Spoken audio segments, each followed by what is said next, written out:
Hello everyone, Richard here, and welcome to the first installment in my Deep Rock Galactic class guide. Today we're going to be looking at the eyes and ears of any mining team, the Scout. The Scout is one of 4 playable classes in DRG, and arguably the most agile one at that, being able to quickly traverse the harsh subterranean landscapes of Hoxus thanks to his grappling gun. The Scout is a relatively flexible class when it comes to weapons. However, it is not very well optimized for crowd control. Instead, it can focus on tactical gameplay via the use of some very unique weapons, gear, and grenades. The 2 tools available to the Scout class are the grappling gun and the flare gun. While they may not directly influence combat, their absence is very noticeable on any mining team lacking a Scout. The grappling gun is very useful for reaching far-off minerals and pathways, as well as for kiting around enemies to either redirect their aggro or to quickly attack their weak points. Paired with an engineer, a Scout can reach almost anything safely thanks to the engineer's platforms. The flare gun, while perhaps the least flashy of all the utility options in DRG, is nonetheless very useful for when you're mining in large open areas. The additional light can help you spot hard-to-see minerals that may have gone unnoticed. This makes it a very good complement to the grappling gun. For upgrades, I would tend to focus on increasing the grappling distance and decreasing the cooldown time. For the flare gun, increasing your total ammo count and burn duration are the obvious choices as it drastically increases its utility. For weapons, the Scout's default primary, the Deep Core GK2, is a relatively flexible assault rifle that excels at run and gun gameplay, allowing the Scout to deal damage while still effectively kiting. While it definitely lacks the one-shot kill potentials of the M1K, its larger ammo pool and low recoil make it a much more forgiving weapon overall. It is also a much more efficient weapon at dealing with swarmers, shockers, and even grunts than the M1K. For upgrades, I will typically run high velocity and increased caliber rounds, increasing damage by over 35% and reducing shots to kill against most basic enemies. Floating barrel in tier 3 will also allow you to more easily run and gun, and hollow points will also give you additional damage to enemy weak points. Finally, either stunning hit or battle frenzy will be the best option for tier 5, since the short effect duration for battle cool makes it almost useless. At level 10 and after unlocking the weapon license, Scouts can access the M1000 Classic or M1K. Taking heavy inspiration from weapons such as the M1 Garand, it boasts very high damage with the ability to quickly eliminate heavier enemies with a handful of focused shots.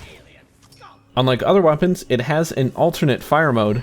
Holding down the fire button will allow you to focus in, increasing accuracy and damage at the cost of fire rate. The weapon requires a decent hand to be effective, as its small clip size and low reserve ammo will punish those who are wasteful.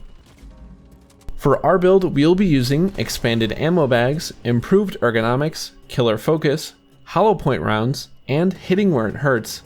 The theory behind this build is it gives you a very powerful anti-medium and anti-large primary weapon, and also ends up being able to 1 or 2 shot any Mactera in most situations. The standard secondary weapon for the Scout is the jury-rigged boomstick, or more commonly known as the double barrel. While its range is extremely short, it makes up for this with high stopping power and the ability to quickly apply high burst damage. The shotgun can quickly eliminate groups of weaker enemies up close or deal damage to the weak spots on Glyphid Dreadnoughts and Praetorians. Bear in mind it does have a very short range thanks to a rather high spread and limited magazine capacity of just 2 rounds. A general purpose build for the double barrel will include double-sized buckshot, supercharged feed mechanism, high capacity shells, either blow-through rounds or blast wave, and finally white phosphorus shells. The final weapon available to the Scout, the Zhukov and UK-17 SMGs, offer you more sustained and flexible damage dealing capabilities over a greater range than the double barrel, however at the cost of burst damage. The major strengths of the Zhukovs are their very high fire rate, decent ammo count, and ability to quickly stack damage on enemies while being relatively effective against single targets. Our build with the SMGs will focus on dealing lots of damage as quickly as possible to large enemies. For mods, we'll be using disabled safety, high capacity magazines, increased caliber rounds, hollow point rounds, and get in, get out. For those using IFG grenades, the conductive bullets are a viable option, providing an additional 30% damage for enemies caught in electrical fields. The Scout has access to several unique grenades that, despite not dealing damage, are very useful for swinging combat in your favor, especially against hordes and bosses. The standard grenade, the Inhibitor Field Generator or IFG, slows and weakens enemies caught within its radius.